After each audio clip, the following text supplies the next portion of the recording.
Warning. Watch very closely now. 3, 2, 1. Bzow! Check that out. The following podcast features terrible jokes. You know you can use Hot Wheels cars when you need to make a saving throw in D&D? Every car is die-cast. Usually about board games. We want the fun. Gotta have that fun. Must insist that no one attempt to recreate any joke performed on this podcast. We had less technical issues than $1 million company. All right! This is Boards and Swords. You don't know how tempting it was for me to, during that, be like, this is Boards and... Lizard. Lizard. Welcome to Boards and Swords! My name is... Lizard. Chris Redshaw. This is a podcast featuring bad jokes, good folks, and some tabletop games. Right now, it's just me and my partner in crime, Mr. Phillip. Lizard. What's going on, everybody? It's the middle of August. It rained today. Felt really That's nice. About It was one of those rainy days where I'm like, I'm okay with this. yeah. But nobody cares about the weather. No. What it's important, and it's important for me to say here at the top of the show, is this is the last episode before a Nova Open show. So, Live show. Live show. If you tune in, Live studio audience. if you tune in 2 weeks on Monday, we ain't gonna be here because I'm probably gonna be passed out in an alley somewhere. So we are going to Nova Open. At least I am. Philip will be there for one day. Live guests. Yeah. So Thursday night, 8 p.m. I'm going to try and stream it. If not, I'll upload the video later. We'll see. Nova Open. We were going to have live guests. We're going to have giveaways. I actually have confirmed from Mantic Games and Monument Hobbies, and I'm working on a few other people. We're going to have product Nice. that you could feasibly win, considering the amount of promotion I've done on this show here. But you got to be there in person. You got to arm wrestle Chris for it. Oh, hey, Mantic and Monument? Yes! It's almost like Nova Open's a cool place you should go to, Rusted Beetle. Yeah, come over. I don't know which time zone you're currently in, but come to Eastern. I'm so excited. It's next week. Nova start. Like, literally a week from now, I will probably be in D.C. Helping prep stuff for Nova. So, but with that, I think it's time for some news. News. Lizard. Sorry, I just can't help it. It's right there. The only problem is I can't hit it really fast. Like, this is as fast as I can, and it really just makes it worse. Pill for that. Yeah. So, first off, if we fill a school gym with a bunch of Gundam fans, would that be an assembly?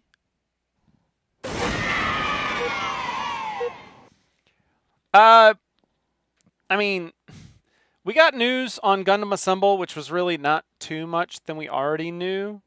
But, so this week we're going to have a lot of Gen Con news because now it's actually been some time and people have been able to report on all the things that they saw at Gen Con. So we got a lot of Gen Con news and we got some Gen Con stuff to talk about as well. If you tune into the live show, we'll be back to having live guests. And then we've already got somebody for after Nova as well. So I'm getting back on my train here. But Bandai previewed their Gundam Assemble miniatures game at Gen Con 2025. The game utilizes the Gunpla models to play a skirmish-style miniatures game where players command units with unique traits and abilities.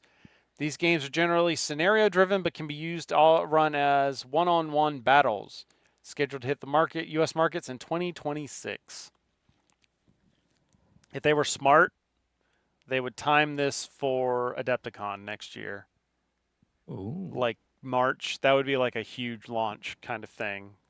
Uh-huh. They also unveiled a line of paints. Let's see. So here's like some of your images. That looks cool. Look at that mini. Oh yeah, with the sniper. Yeah. Yeah, the huge sniper gun. Yep, that's the. I can't remember. That's the one. I'm pretty sure that's the dual something. Like, I think it's a Zaku. No, this isn't a Zaku. This one is from Mercury, or it could be a gem. Oh. It could be a gem. Oh no, I was still with the sniper rifle. Oh yeah. That looks like one of those Xeon types. Okay, well it's got the mono eye.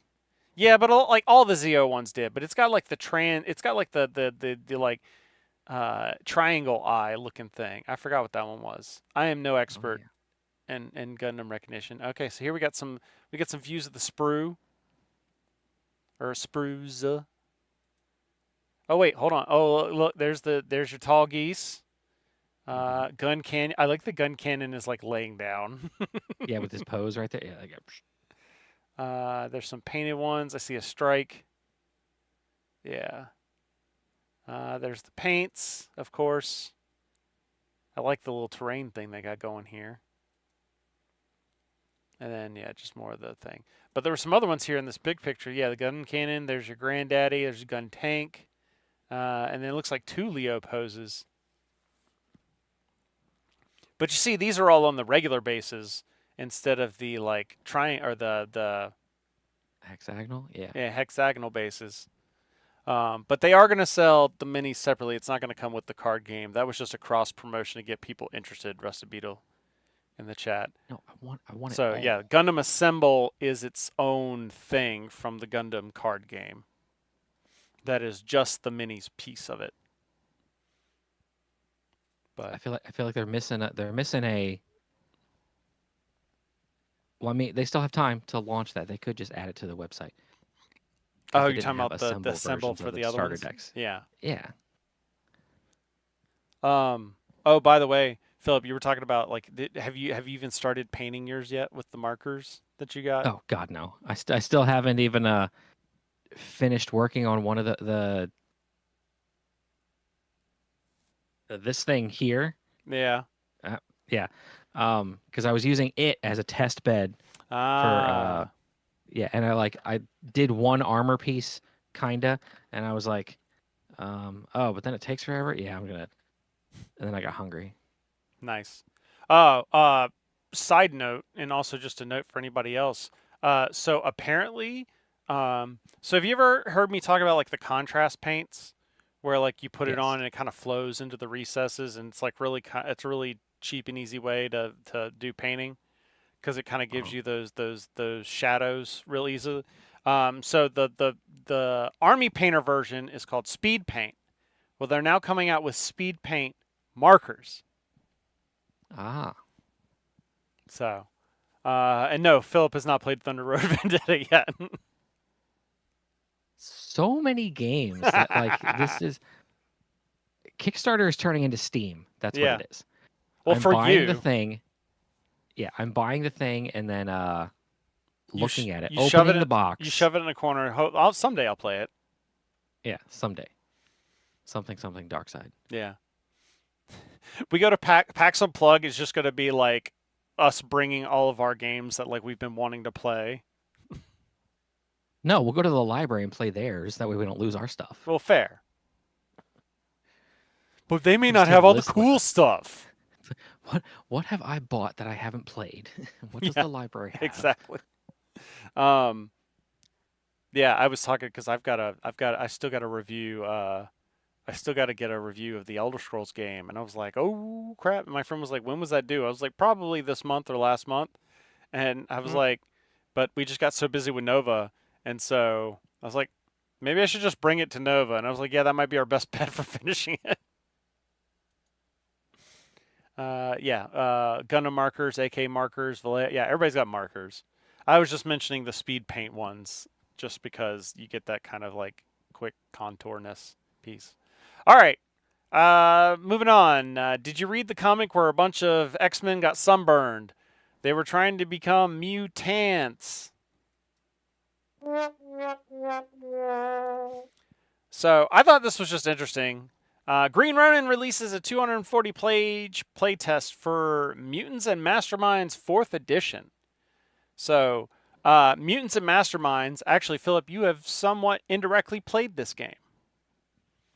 You may not remember. You may not remember much about it, but do you remember the DC Adventures game that we ran for the Dirtbags, where it was like you all played different DC superheroes, and it was like a Arkham Asylum Halloween themed thing? I think you were like, No? you were definitely If it there. was DC, I would have been a Green Lantern. Yes, you were a Green Lantern, Okay. What and it was like I think Jimmy was Booster Gold. I'm trying to remember what everybody else was. But anyways, that was a derivation of Mutants and Masterminds, but just made for DC. Like Mutants and Masterminds is just like generic superheroes. But basically it's a spin-off of D&D 3rd edition. And so now they've got the new 4th edition rules for Mutants and Masterminds. It's one of the best superhero RPGs out there, with rules to help you do everything from street-level heroes to cosmic guardians who punch dimensional imps for breakfast. And with a new edition in the works, this could be your chance to help shape the future of the game. Now, what I want to know is, because it's 4th edition, does this mean it's a spin-off of D&D 4th edition, or they came up with their own 4th edition? I don't know if I looked on here, but I don't think I got that answer in here.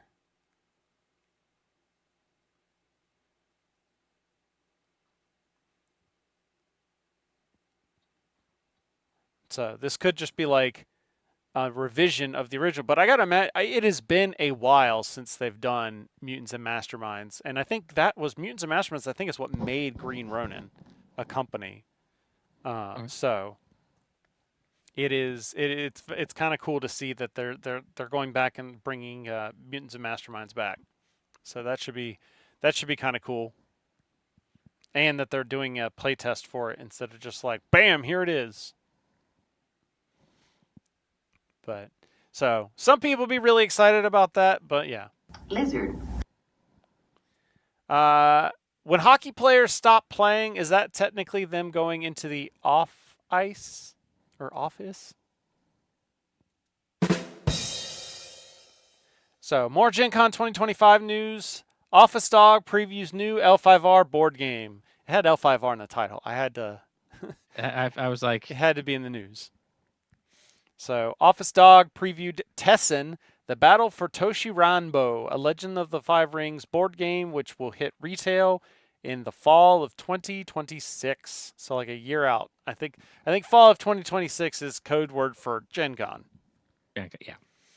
In this game, players assume command of one of the great clans in L5R, each of which has their own agendas revolving around the fate of the fortress of Toshin Ranbo. They will then go about recruiting samurai, drafting orders, and building up their military in an effort to achieve 7 victory objectives. Only one clan will emerge the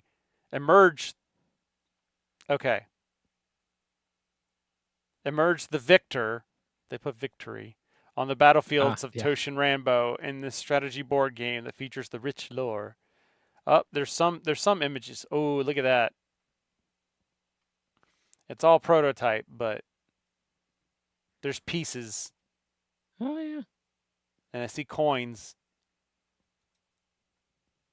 And deck boxes. Yeah. I'm actually kind of getting like Blood Rage vibes off of this slightly. Huh? Sure, I know nothing about how the game plays. Just something about it, maybe because it's different clans and whatnot. Different clans and like the player cards. Yeah. Player base over there. Yeah. But yeah, something else I will probably be keeping an eye on in the future. Gen Con tried being in the late fall, but the problem is football. It's kind of hard to have a convention when you like to use the stadium, and there's also this thing called football. There's a football game on Sunday. Yeah. You know what? You're right. I was getting Scythe vibes too. It's just probably been so long. Also, late fall keeps shifting. It's now like early November. Fair. All right. Hey, Philip, Do you know the first part of the Assassin's Creed? You don't talk about the Assassin's Creed? Nope, it's "Can you take me higher?"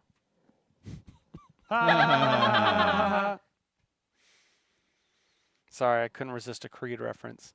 Mantic Games Assassin's Creed Animus board game coming to Kickstarter this month. So this got previewed way back at Adepticon, but we're now finally getting more deets out of it. Assassin's Creed is getting a new board game from Mantic Games coming to Kickstarter in August of 2025. So any day now, if it's not already out. It could be out by the time that we've done this. I can't believe you've done this. Mantic is bringing the Assassin's Creed franchise to the tabletop with a brand new board game. While we don't know much, we do know it's going to bring characters in from across various historical points in the gaming franchise for some stealth and combat. They got the trailer here. I'm just going to turn the sound off here. Yeah, Ronnie said Assassin's Creed is more for Assassin's Creed fans than Mantic fans. I get that, especially since it's going to be more of a board game than like an RPG or a tabletop war game. All right. The Kickstarter is launching soon. Yeah. Tomorrow, 19th August. Oh. So by the time that you've heard this, probably it's already out. So, they just went over some of the games in there. The Assassin's Creed 2, Assassin's Creed Brotherhood, Syndicate, Odyssey. I'm assuming these are like scenarios. Valhalla, Shadows. So I'm assuming like each one of those is like a separate either scenario or whatnot. All sorts of like cool add-ons and stuff they've got going on now. Oh, yeah. They got this nice little, I like the little bust here. I'm hoping that's like the cool. player piece. Yep, that looks like that's the way it is. Each assassin will take on the role of a different character from the franchise and will be playing in their own time. Ooh, that's kind of cool. So like, you're going to be, so it's basically going to be like a multiplayer solo game where it's like everybody's playing their game and it's who finishes their game first. Players will be playing in their own time, so no crazy time crossovers here. From the looks of things, players are going to have to deal with their own set of unique missions. They also have access to their own versions of equipment and weapons, too. Very curious to see how... Yeah, 2 to 4 players.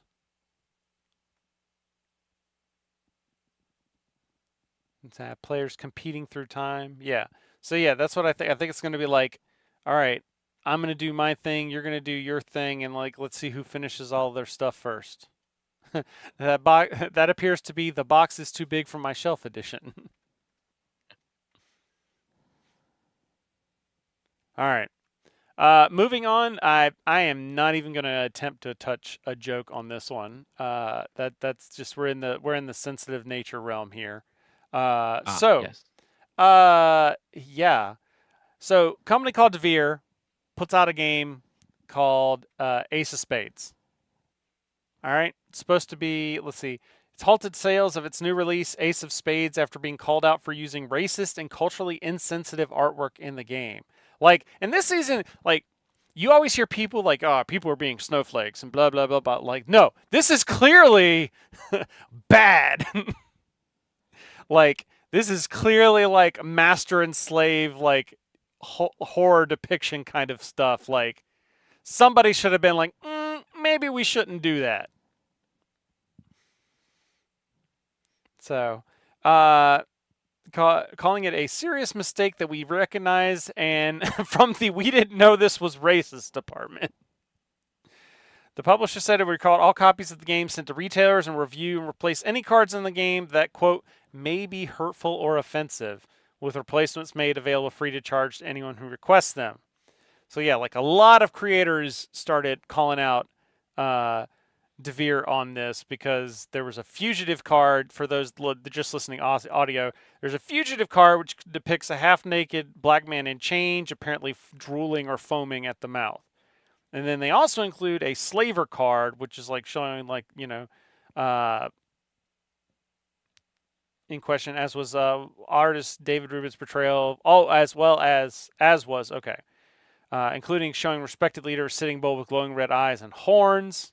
Like, yeah, I don't know. That might be where you're getting a little like okay, but I mean like just showing the slaver with like this big whip, you know, and also it's worth more points than the fugitive. Like, good news, no one remembers the Harry Potter code names kerfuffle now. So yeah, I think Jeremy Howard. I saw some of the posts for it. Jeremy Howard, longtime contributor to popular board game review channel Man vs. Meeper, was one of like the first people to call Devir out. And he said, "First, I'm not a race baiter or need attention. I'm just a black man that recognizes history can be portrayed in educational form. This is not that. This is just in the name of fun. Literally a black man in chains drooling, and just like." I will not be covering, and it just started off with them just being like, I'm not going to cover these people's games anymore. And then Devir was like, oh no, please don't do that. Yeah. It's disheartening that no one involved in the production of this game recognized the offense these depictions might cause, particularly to the black communities of color more broadly. Strong's you to consult with experts in diversity and inclusion moving forward. Yeah. What we tried to achieve here was to show a powerful man who managed to break the chains of slavery and ended up falling under the influence of the evil adversary of the game. We obviously failed at pushing that concept. Like, yeah, I don't understand. I did not get that concept at all. They said there was nothing different or fast-tracked about the development process for Ace of Spades, given that the designer is a senior member of the staff of the company, but did not answer a question about whether there were any conversations or concern raised in development about the appropriateness of the artwork. So yeah, you could probably easily go, because Devir is, I'm pretty sure Devir is a foreign company, that you could go like, hey, we don't understand the United States and its history and its issues, but then it's like, maybe you shouldn't be including that in your game then. I don't know. Yeah, I'm on their website in their About Us section. They list one office building. I don't know what you want to call it, but they list one location in Orlando. They've got someone needed an intimacy coach. They've got Barcelona, Bologna, and Lisboa over in Europe. Buenos Aires, Sao Paulo, Bogota, Mexico, Santiago. Over here, yeah. So, yeah. The good news is their statement was kind of like, I do like this. There's a principle we hold on to in moments like this: never attribute to malice what could be explained by stupidity. It does not excuse the error, but reminds us that harm can be done and was done without ill intent. That harm still matters and is responsibility to face it fully. Like, they're not like, oh, it was this guy and this intern was just doing this thing and we didn't. They're like, you know what? That's on us. We messed up. I kind of appreciate that when, they didn't try to like weasel their way out of it. Oh yeah, no, they were like, yep, that was us. But where was one of the dang it, I lost it because it was on your screen. I was looking at your screen, not my screen. Are you talking about the cards? No, not the cards, not the cards. There was a hang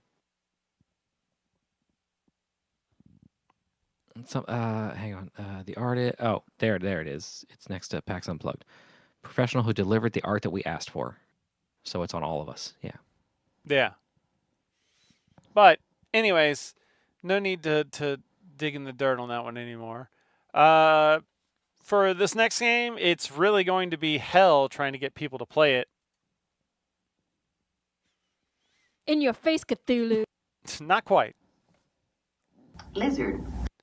The Diablo tabletop RPG will unleash hell upon your laptop, coming soon. I feel like we're getting the true Diablo experience with the RPG. You know what? Okay. Because they keep teasing it, and it's still like over a year out from like the I think from even like the crowd or maybe it's crowdfunding too, but we're getting it later. It's just it's the Blizzard trademarked soon. Like I'm getting the experience of waiting for the next Diablo with my RPG now. Are the memes going to be like, you know, Diablo RPG before GTA 6? Yeah. Is that? Soon there will be a new Diablo RPG in town, this time coming from Glass Cannon Unplugged with new minis, adventures, and more. With its hellish worlds, the action-packed combat, and sprawling skill trees, is getting a new official tabletop RPG sometime in the not-too-distant future, as Glass Cannon Unplugged, makers of the Apex Legends board game, sets its sight on the world of Diablo 4. Does she get sore necks? Oh, yeah. This isn't the first. No, it's why she's got that. That's why she got that brace. Yeah, exactly. This isn't the first Diablo TTRPG ever, but it's been a while. So here's what we know so far. First of all, those minis in that book look amazing. Yes. And look, they say get ready for a hell this fall, but I'm pretty sure it's just the Kickstarter or the campaign. Yeah, Kickstarter landing page. I think it's just soon. Let's see. Also, that book looks thick. It does look thick. It's a Okay, chunky that's one, like- weighing in at over 300 pages. It's definitely a higher production value book, so I imagine the price tag on this one will be up there. But it's Diablo, and it's looked like it's aimed at Diablo fans. The Kickstarter copy advertises itself as premium miniatures as well as collectible art prints. Don't care about that. All of which signals to me this is a look good whenever you display it kind of book, which isn't inherited lab, but it might help set your expectations. So, let's see, where was it? It promises a custom D6 dice pool system, one suited to cinematic action that jumps you right into the thick of it. Here's what the Kickstarter page says. Hack and slash through endless mobs and fast-paced tactical combat where your story, stats, and synergies hold sway. No inexperience and squishy first levels here. Begin your adventure fully equipped as a seasoned hero ready to live the epic level dream of TTRPGs from session 0. Take up the mantle as classic classes like barbarians, druids, necromancers, rogues, and sorcerers as you harness awesome power. Awesome powers. Did you catch that? As you harness awesome powers, plunge into dungeons and revel in legendary gear, gold, and glory. Oh, that core book just looks so good. You know what? I'm actually kind of excited about this. You want to know why I'm super excited about it? Because here, let me break this down for you a little bit. Cinematic action, custom D6 dice pool system, and also what I didn't read, it's written by a team of RPG heavy hitters, including John Harper of Blades in the Dark fame. Guys, I'm really hoping that the Diablo TTRPG is just like a custom port of Blades in the Dark. Because if so, we're playing the hell, literally, out of that game. The Kickstarter page gives more.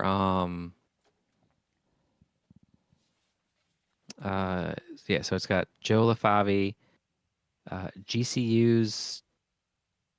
Nope, I'm not going to butcher that man's last name. Zub, Z-U-B. That's all I got. Working alongside Cam Banks, John Harper, Mike Olson, and Sean Tompkin. Yeah, there was a couple of those other names in here. I didn't read those. Joe LaFavi from the Blade Runner RPG and Sean Tompkin of Ironsworn. I've heard of both of those, but I've not played it. Mike Olson's Fate. Oh, okay. That book looks sick. Cam Banks did the Marvel. Yeah, there's a lot of pedigree on this book. But just everything they're saying, describing it, just reminds me of Blades in the Dark. Yeah. Okay, fine. Notify me on launch. You got 2 months. There's time. Q4. There's time. If you wake up at Nova to me taking pictures of your feet, just mind your business. Just give me a cut in there too. Just increase the quantity by 2 on your pledge, and we're fine. There you go. Yeah. All right. I found a site selling a bunch of scrap metal really cheap. It was a real steal. All right. So there's been a series of games called Brass. It started with an older game. I don't even remember when it came out. It could have been like 2000s or even before Brass. It's all about like pure industrial revolution stuff where, building train lines to move coal and, iron around, that sort of thing. And then they came out with a new version in 2018 called Brass Lancashire that was basically that original game refurbished. And then they also came out with a second game at that same time that was Brass Birmingham, which also had like beer involved. Okay. And yeah, Brass Birmingham is currently the #1 ranked game on Board Game Geek. Roxley's announced the third title in the Brass game called Brass Pittsburgh.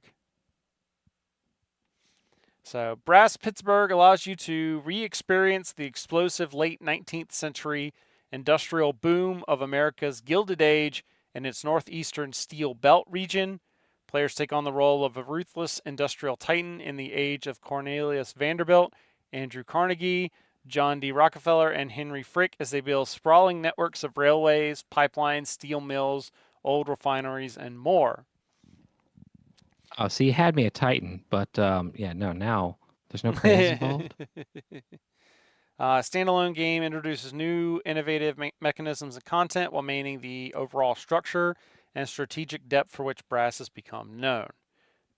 So leading up to a crowdfunding launch on February 3rd, 2026, and ahead of a 2026 retail release. That's pretty spiffy turnaround. I mean, granted, that could be December 2026, but that's still a pretty expedient turnaround. But it is interesting because I'm pretty sure that means Brass Pittsburgh would be the first American Brass game. So that'll be really cool to see. I mean, I played the game. I actually did really like the revised version of Brass. I actually prefer Brass Lancashire from Birmingham the few times that I played it. But you never know. Birmingham really took off. It was really kind of funny because it took off and then kind of stuttered for a little bit because like Gloomhaven was like riding the popularity and then like shot up to finally like take the #1 slot. And it got tons of awards when it came out. So if you're a big Brass fan, then yeah, you're gonna really want to pay attention to that. I'd be curious to see like how different it is. Like, does this like replace Birmingham for people, or is it different enough that they can play both, kind of thing? So, all right. So, moving on. Oh my God, the comments are not passing the vibe check on that article. Oh, really? Oh God. Are they bad or? People are getting into arguments over. So it's like it's about like the Industrial Revolution. Are we celebrating the destruction of the environment? Oh. Oh God, it's a board game. You're diving into it way too hard, guys. All right. So at this point, I've made a lot of Magic jokes, so sometimes it gets really hard to come up with new ones. So instead, we're gonna learn a thing or two. I'm gonna give you an etymology lesson here. So the word universe breaks down into uni and versus, or turned. So like turned into one is what it literally breaks down into. So having said that, can we admire the irony in making that word plural, aka universes? Oh, like sushis and sashimis? Yeah. So you're welcome. Magic the Gathering Universes Beyond sets receive ongoing complaints. Magic the Gathering head designer Mark Rosewater mentioned that Universes Beyond sets receive ongoing complaints in his State of Design 2025 address. So there's a whole bunch of stuff in here. Let's see. Players don't like that we're doing Universes Beyond. Over that sentiment continually shrinks over time. He brings up that Magic Final Fantasy was already the best-selling set of all time when it just came out. Some players are unhappy that we're including Universes Beyond sets in Standard. It's because they sell more. Some are happy that Universes Beyond booster packs cost more than average. Okay. See, this is my fundamental problem when people bitch about stuff. And it's just, people don't understand that they're not making this out of the good of their heart. Like, they're doing this to make money. So, like, when you have an IP on a product, in order to make those same margins that you're making with your own IP, they have to charge more because that extra more has to go to the person that owns the IP. They're not just getting it for free. You got magic in my IP. You got my IP in my magic. But it's like, yes, duh, of course the IP stuff is going to cost more because they have to pay for using the IP. It's why the food at the movie theater costs so much. That They and don't also make any money on the goddamn movie. Yeah. That and also because it's like the convenience store factor of like they know That they too. got you right here right now and you'll pay that $10 because you've got no other choice. It's the Dave Chappelle. Gotcha, bitch. Yeah. So, If you're getting mad about other IPs getting introduced to into Magic, you weren't the target audience. yeah. And it's like, why are they putting it in Standard? Because it sells more. It doesn't sell as much if you can only use it in some versions of Magic and not other versions of Magic. If you say, hey, this is good in everything, guess what? More people buy it. And aren't a lot of these cards just like reskins No. of current? No, those are the secret layers.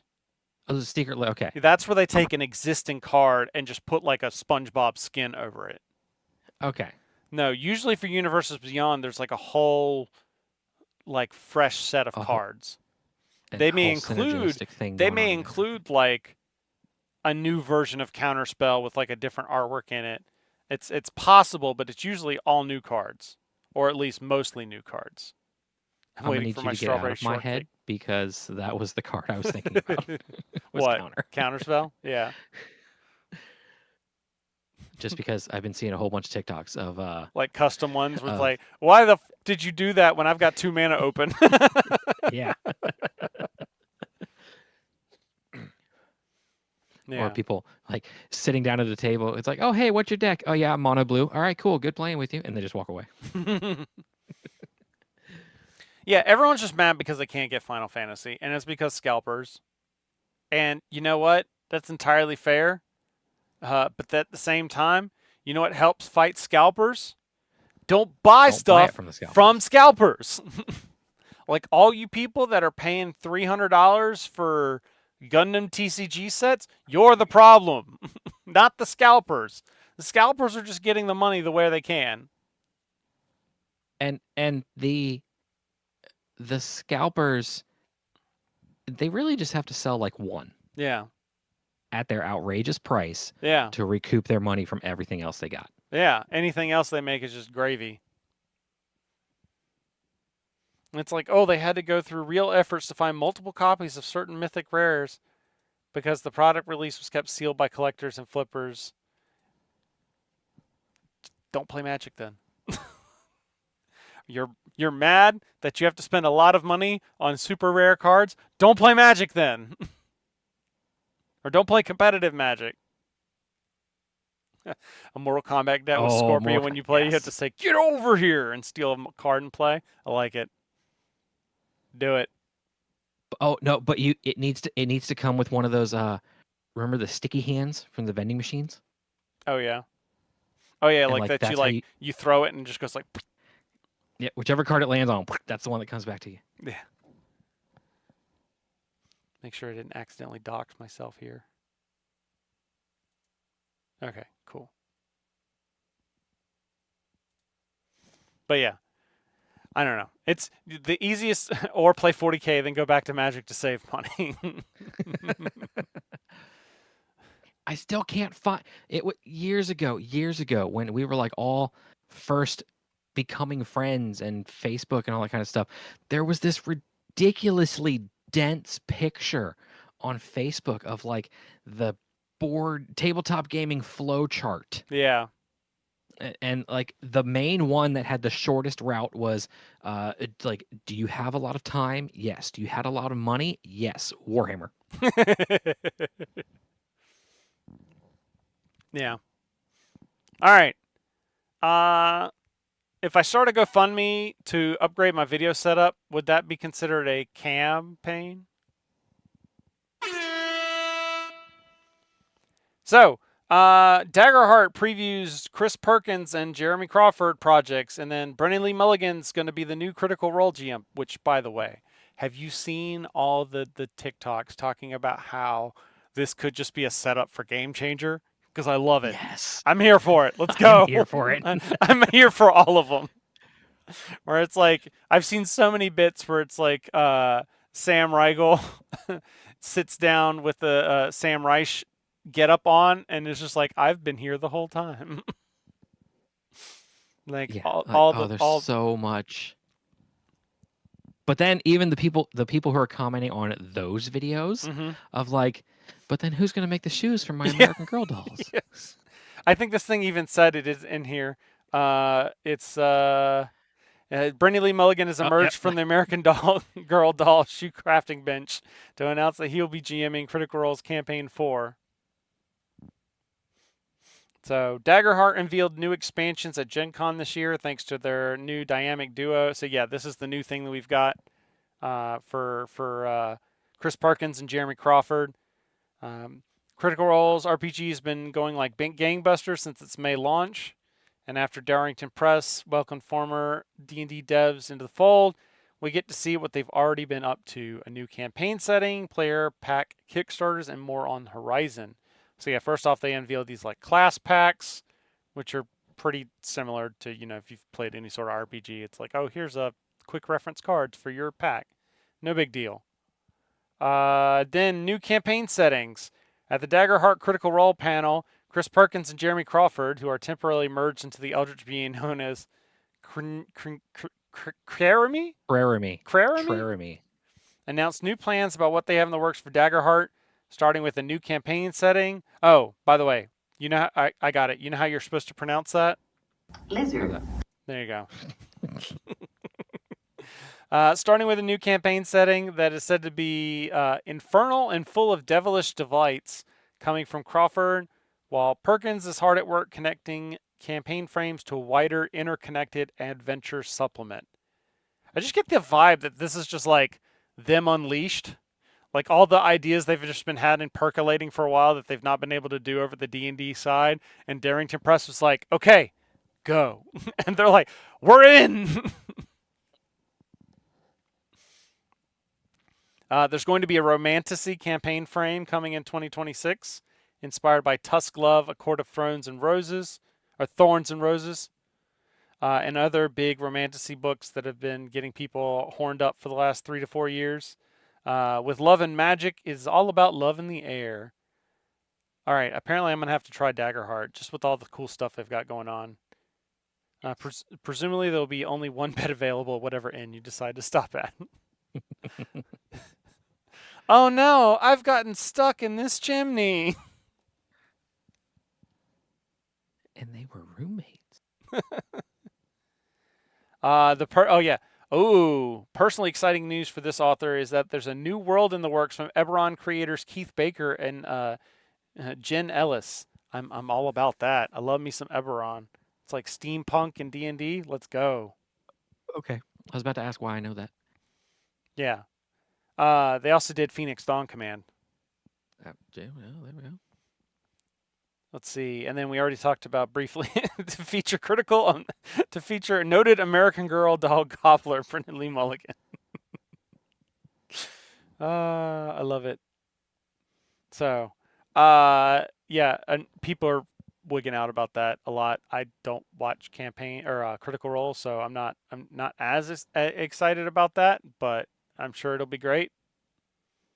The internet hype was hilarious. Oh yeah. watching all that stuff. I remember like Game Changers. Sam put out a video. He's like, "Hey, if you're not gonna watch tonight's video live, stay off TikTok until you do." Oh, you're talking about the American Girl thing, yeah. Yeah, the American Girl intro. Yeah. So, all right, one last story in news. I know it's been a lot of news stuff, but like I said, we didn't have a guest. I really shouldn't have waited so long to read my books on different types of meat. They've already been spoiled. I was proud of myself for that one. That was a good, solid joke for me. Oh man, this story is just funny. All right. Speaking of kill teams, because Rustabeel's talking in the chat, which by the way, Phil has a painted kill team, or he has painted kill team figures. I don't know if they're a legal kill team anymore. But Warhammer 40K Kill Team Shadowhunt brings 2 new kill teams. Now, the story that I want to talk about is not that they announced a new kill team. All right? That's not what's up. The story is that so the next upcoming set is Tomb World. However, a bunch of pictures of upcoming books that are getting printed. I think it was like a Spanish or Italian translation. So someone took pictures of it as it's getting like printed, because the stuff gets printed like months in advance. So it was rolling off the printers, and somebody snapped a bunch of pics of it, sent it to somebody or to a bunch of creators, and they started talking about it. So GW had to just go ahead and announce it, even though it's not slated for like much later. So let's see. I think I need to pull up the actual article here instead of the piece here. So it's basically it's Sisters of Battle and the more Night Lords, Chaos Space Marines. But let's see, where is it here? Hold on. So this is the third part of the Tomb World saga. So we already knew about part 1. This is part 3. So we don't know what part 2 is. Okay. So let me scroll down all the. There's just one piece in here that's like really lets you know like how much they hate it. Yeah, the box set won't be coming for a while. There's more coming for Kill Team in the interim, which is yet to be revealed. And we'll have a look. We'll have a look into the new Kill Teams when we get closer to the intended reveal date. Just like you could just feel the ire in that. Oh yeah. Where it's this is 100% when you're in a meeting in a boardroom, and somebody and everyone's looking at the guy. Yeah. Well, no, they like. So I actually heard. So there's a great video. Rogue Hobbies, that's Louise, who I'd love to get on the show sometime. She is a former Games Workshop employee. Like she used to work in their marketing department, and she also used to work. Like she put together some of the assembly diagrams for some games, like Necromunda, Blood Bowl, those sorts of things. So she's worked in a whole bunch of different divisions, and she did a theories, kind of like Games Workshop conspiracy theories that people have, and kind of addressing them of like which of these is actually likely versus unlikely inherent experience. And one of them was like Games Workshop purposely leaks this stuff to get people hyped. And she's like, that one is probably unlikely just based on the amount of times that they would have to call people in at like 3 a.m. to like get some photos taken super fast so that they could quick churn a press release to get ahead of like the leaks coming out, or keep up with like leaks coming out. She was just talking about, based on that, like nobody does that if they're like planning on using the leaks for that. Like, no, that's just them getting through things and just having to keep up with things. Yeah, she was also a painting presenter on their YouTube channel and on Warhammer Plus. Did you see at Whaling Games has the 43rd? What is this 43rd K Saturnine boxes? You mean the 30K Saturnine boxes for 35% off? They can't sell them. Yeah, I've been hearing that. I think GW did their famous we're gonna overprint everything. So I was like hoping that maybe I would get one in my Supernova box, but instead it's gonna be some like 9th edition combat patrols. But is what it is. It's still models. So yeah, that's it. Like literally, yeah. Here, this just shows you like where we're at. Like we got Kill Team Tomorrow? Question mark? Question mark? Question mark? Shadow Hunt. Really, I'm still holding out hope for Grey Knights here in this middle one. That Curse Claw looks kind of awesome. What? The Curse Claw. Oh, you're talking about the Necron or the Night Lords? I guess that's whatever. The whatever Chaos faction Space is. Marine with the jetpacks on it? Yeah. With Yeah. the wings. Yeah. No, the Night Lords Oh, are no, not that guy in the picture. If you go back to the other article, hang on. and then scroll that down. guy? Yes. No, not that guy. The one up a little bit above the door. That guy in that video picture. Oh, yeah.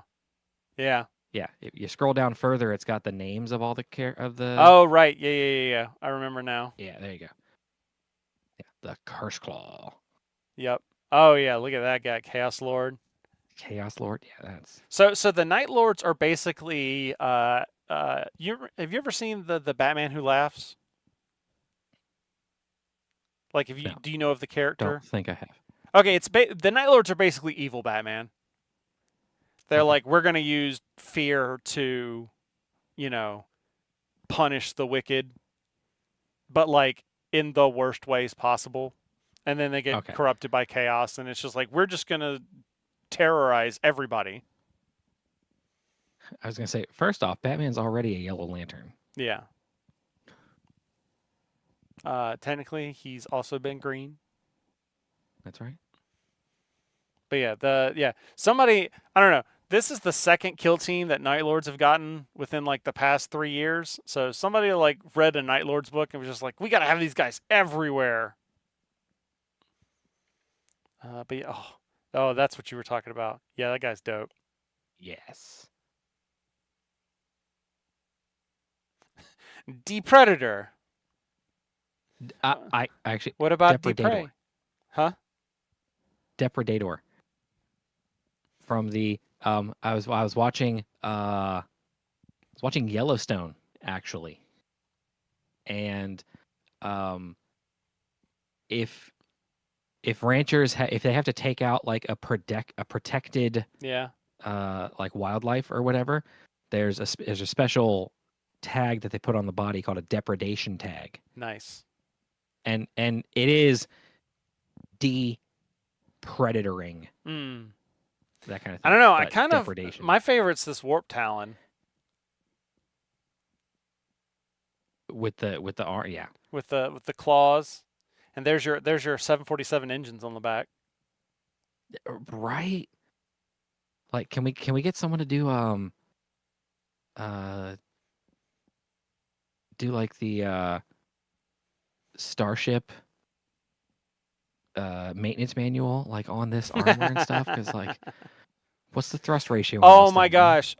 You just reminded me of. And like, bro, you've got wings. Do you need jetpack? Yeah. That just reminded me of an image I saw where it was somebody talking about. I don't remember what it was. I want to say it was like to a hot tub or sauna, but all the buttons have like rubbed off. Yep, I sent you that. Yeah. Okay, so that was you sending me, and it was like, I don't know what the buttons do, but I know what order to press them to like get it to do what I want. And it was like, now I understand now I understand the mechanicum that much more now.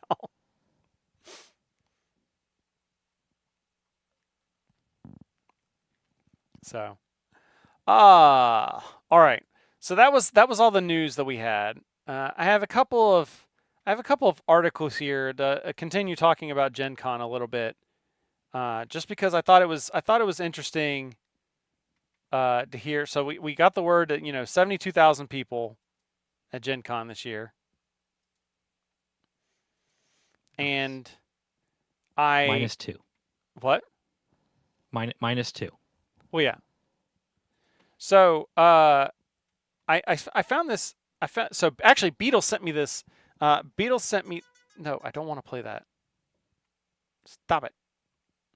So I got sent this video from Chevy Dodd, who's a worker for I'm not gonna play the video. Don't worry. Who works for Portal Games. So this is an influencer who also works for a major game company. Portal Games makes. I don't know if you remember Imperial Settlers that we played that one time at MagFest years ago. That's who makes that game. They also make Cry Havoc a long time ago. I don't know any of their new stuff, just because I'm bad at it. Let's see. Can I get a transcript? Because I didn't want to. Oh well. Oh, here we go. Anyways, so he did this video talking about like Gen Con 2025 was different, all right? And it was talking about like as a perspective from a dealer, he just didn't see any games like were really like the hotness that he was talking about, like on you would see on BGG, like, you know, he scrolled through the list and didn't see a whole lot. He ended up playing one while he was there, and suddenly, you know, like then he wanted that one, of course. But like going into it, he didn't really see much of anything that he wanted, and he didn't really hear like a lot of buzz and stuff about it, and like talking to booths and stuff. And while he was talking about like people sold out of things, like you just didn't hear a lot of buzz and talking about it. And when I saw this first video, I was like, okay, that makes that like, okay, maybe we're just at a tipping point here. And I think what it and just based off this first video, I think where we're at is we're seeing a demographic shift at Gen Con. And we're seeing the older gamers, like, and this kind of goes into what we were just talking about, like me and you not being there, like the older gamers that have been doing, you know, been in the hobby, like, you know, we've been going to Gen Con for like the past 10 years or what all this, or even, you know, maybe not as long as that. Or the people that are like heavy BGG users and stuff like that, they're not going to Gen Con anymore, or not as many of them are. Because like a lot of them just like, it's gotten too big. It's gotten too annoying. You know, it's gotten too hard to get hotels. It's gotten too expensive. There's a ton of reasons not to go to Gen Con. However, what I think we're seeing a lot of newer people that maybe weren't into games, whether it be just because of age, like they didn't have the money, they were still in college or high school or whatever, and now they've got grown-up money and want to do grown-up things, or maybe they just didn't know about games 5, 10, a year ago. And they're like, well, everybody talks about Gen Con, so I'm going to go to Gen Con. And you're seeing that 72,000 people is now more of that group of people. And so the types of games that those two groups are going to be into is completely different. Like, I don't know if he talks about it here or in another video, like one of the booths that he always saw people that had a line at was Doomlings, who we've had here talking about on the show. And if you remember, Doomlings is kind of more of your like casual party game, which if you're talking about like the younger, newer to the hobby, that's going to kind of what's going to pick their fancy at first, because it's going to be easier to get into, easier to get their friends into. You know, it's usually after you've started playing a lot of games that you then start to explore that circle a little bit wider and go for like a little bit more crunchy and complex games. The other big thing is that I know for certain is that TCGs were hot at Gen Con this year, because I heard a lot of stories about lines wrapping around booths or down corridors for like the new League of Legends TCG, for the Gundam TCG, stuff like that. And, you know, a board game publisher is not really going to be able to tap into that market so much unless you come out with your own TCG. And even then, it'd have to be the right one. So that was my mindset going in there. Then he posted a follow-up video. So I'm not going to, the links are in the show notes. You can watch the video. You can watch the videos yourself. But so the second video, because apparently he posts a video like every day, and like the next video is like reading comments from like the previous video. So he posts a second video that was like, "Was I wrong?" or something like that. And it's him reading off all these comments. Remember, the premise of his video was there was no hot games and there were no games that he didn't hear a bunch of people talking about. Then proceeds to make a video where he has a bunch of people listing all the games that they were interested in at Gen Con, and then starts like ruling them out for one reason or another. Like it's like, oh, well, that's this type of game, and I'm not interested in that. Or, oh, that's this type of game, and I saw a banner for it, and that was it. When literally he said there was no promotion for anything in the previous video. And it's like, you just said you saw a banner. Like, that's promotion. And then, like, later he also talks about, like, somebody was like, Kingdom Death. He's like, I don't know what Kingdom Death is. And I'm like, you said in the previous video you go through the hall all the time and talk with vendors. Kingdom Death has been in the same spot for like the past 5 years, and they have a pretty outstanding booth design because they're going for that like elitist, like jewelry store kind of atmosphere in their booth. So it's like, that's on you. That's not a Gen Con problem. That's a you problem.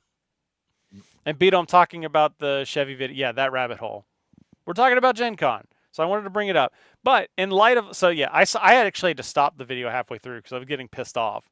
Because it was just like the amount of the reddest of ruby shaded glasses of just being able, like all these people are talking about all these games that they tried and were interested in from the Gen Con list. And he's just like degrading them like all for various reasons and whatnot. And I'm like, Portal Games needs to, they need to like hire somebody's daughter or somebody's son to run like their PR and their marketing, because otherwise, like he even talked about, like, I don't know where people are talking about things this day. Maybe TikTok. I'm like, bro, if you don't know, you should not be the one promoting games. Like, yeah. Find somebody else, pay somebody else. They will do it for you. Like, bro, I think you're getting too old. It's time to get like, go keep doing whatever it is you do as far as like making, producing, logistics, whatever. But when it comes to promoting, I think it's time to turn those reins over to somebody else that maybe knows the target audience a little better. Yeah, you gotta cater to your target. Yeah. And if I don't know where anything is anymore, yeah, then you don't know the target. Right. So this was a good story, though. This one is from ICV2. It's this column called Rolling for Initiative, and this is actually run by a guy who runs a local game store, Scott Thorne. And the way that he markets like what was big at Gen Con is, and like he says in here, I judge how well a game or other product is going to do based on not how much buzz it gets at Gen Con or Origins, but what items my customer are asking for after the event ends, which I believe is probably the best way to judge buzz, is how well did it translate outside the show? Like, yes. So this is what happened with Magic. He says this is what happened with Magic the Gathering, Dungeons and Dragons 2nd, 3rd, 4th, and 5th editions, Pathfinder, Shadowrun, Vampire the Masquerade, Pokemon, and Yu-Gi-Oh! So like he's been able to see some of these trends just by like, what are people asking for? Like what made an impact to the non-gamer? So he says using this metric, this is what he expects to do well. So Starfinder 2nd edition, not a real stunner there. It's got Finder in it. So as is the second. Yeah, so they made a Pathfinder 2nd edition, and then everyone was like, "Oh, this is really good." And they're like, "Well, we just came out with Starfinder," and they're like, "Yeah, but this is really good." And they're like, "Okay, I guess we'll make Starfinder 2nd edition." Because the original Starfinder was basically like Pathfinder 1st edition, but in space. In space, yeah. So we've taken pre-orders on Weren't this. we making that joke at the table a bunch? Probably. We would just talk about Starfinder in space. I'm sure we would. Customers come pick up the copy as soon as we are notified they had them. Guess what? Next up, Gundam. Go figure. Both the Gundam card game and the Gundam Assemble miniatures game have shown significant doesn't hurt. It honestly does not hurt. If you go back to the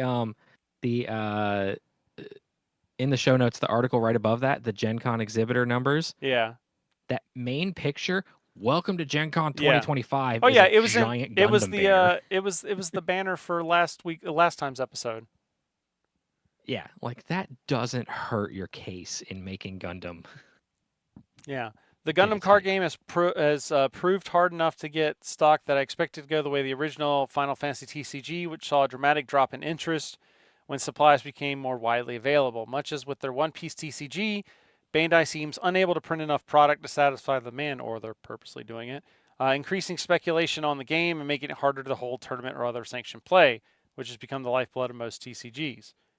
Gundam Assemble is not a collectible product, at least I hope not, and same. And I've had a number of customers ask about it both before and after Gen Con. Unfortunately, not seeing official release date posts, and it looks as if the initial orders will be allocated. Oh, yeah, no, more than likely. If they are, I hope Bandai has more product in the pipeline to arrive soon. So, yeah, Gundam. Big hits. Riftbound. Riftbound is the League of Legends TCG. So, despite any excitement about the game at Gen Con, we have not had any customers asking about it. The buzz around it reminds me of that of another TCG based on a MOBA. Excuse me, sir. Excuse me. Excuse me. World of Warcraft is not a MOBA. The World of Warcraft is based off a MOBA, the World of Warcraft TCG. World of Warcraft is not a MOBA. World of Warcraft is an MMORPG that is a massive multiplayer online role-playing game. A MOBA is a massively online battle or multiplayer online battle arena. Two separate things. Now, technically, both spawned from Warcraft 3, so Yes. there is a family product line there where Warcraft 3 then broke off to produce World of Warcraft, and then they made the Dota map, which then they made the people from that went to make League of Legends. So sure, there's a shared history there, but do not call World of Warcraft a MOBA. All right, those are completely different. That's like saying this TCG is an RPG. Like two separate genres. So the World of Warcraft TCG, which launched with great fanfare and filled tables at Gen Con and Origins in 2005. Released in 2006, slowed down enough to get sold off in 2010, and peters out in 2013. Although I've heard that game's actually really good. So we can probably find it for cheap. Yeah, probably. Go to one of those. Yeah, we got those packs, or the you go to. Have you joined those Facebook groups where it's just the old TCGs? Like people like buy, like it's just it's called dead. It's there's a Facebook group called Dead TCGs CCGs, and it's just people posting up like when they find packs of stuff, or like I found this collection or whatever. Bandai has always had a pipeline restriction issue. I think they're doing it on purpose. Like everybody talks about like Bandai needs to publish more, and I'm like, I'm very certain Bandai's doing it on purpose. I think that they're trying to restrict supply so that they guarantee that everything they produce is going to sell and they're not going to have dead product on the shelves. Also, it creates a frenzy, and that just drives up some demand for the game. I firmly believe they're going the Wii route here. As I was driving home from work the day that shit launched. Yeah. You trigger that FOMO key in your brain where it's like, I got to buy now or I'm not buying it, or I'm not going to be able to get it. I had you buy me a pack at the store. I bought a pack at the Third Eye in Annapolis. Yeah. And then I came down and bought the other 2 packs at the Third Eye here. From what I can tell, Riftbound packs do not include riot codes, so that will exclude that segment of the market. Will it sell? Certainly. Will it displace Magic, Pokemon, or Yu-Gi-Oh?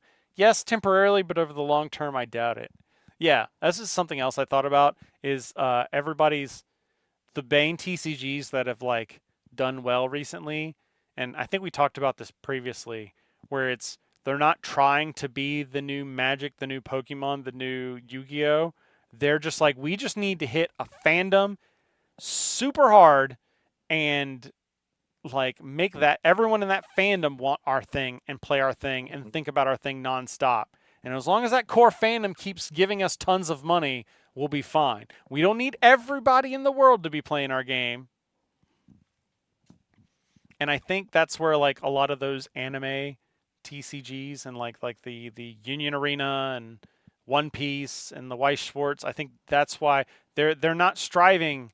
That's why you'll see a company put out 4 different games, like 4 different TCGs. They're not competing with each other so much, other than just playtime if you've got people that are into more than one genres. But yeah. I remember when Decipher, I think it was Decipher, made the Lord of the Rings TCG, where like the starter decks were print and plays. Like you could just go on their website and download and like print off the starter deck to learn how to play. And this was back in like 2003. So yeah. Let's see. What is...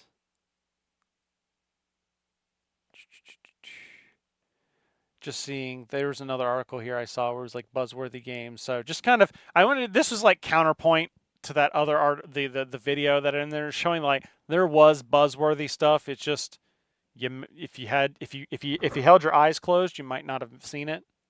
Yeah. Talking about the Riftbound TCG, got the Gundam Assemble miniatures game, Starfinder again, Lightning Train. I heard stuff about that. This is a new Direwolf digital. The buzz on this game started a few weeks back when it hit retail pre-order. The game itself was like a souped-up version of Empire Builder with a spicier theme, better artwork, and niche mechanics. It'll do well at retails. I mean, it looks really cool. I don't know anything about it, but I have heard the name Lightning Train. And then Star Wars Battle of Hoth by Days of Wonder. This is Memoir 44, but Star Wars, so of course it's going to sell. Okay. Number of Hoth themes board game, but it's got some cool looking minis. Yeah, that's right. There's going to be a new Batman the Animated Series game coming out. I think to Upper Deck. Yeah.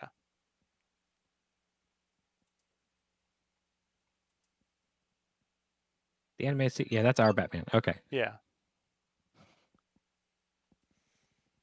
So yeah, lots of news lots of stuff in the show notes.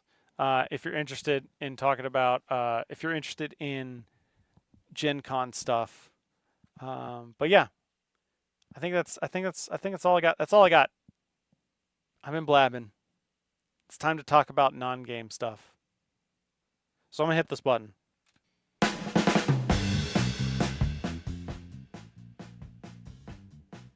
What was that supposed to be? It's supposed to be it's the theme playing. Oh, okay. Gotcha.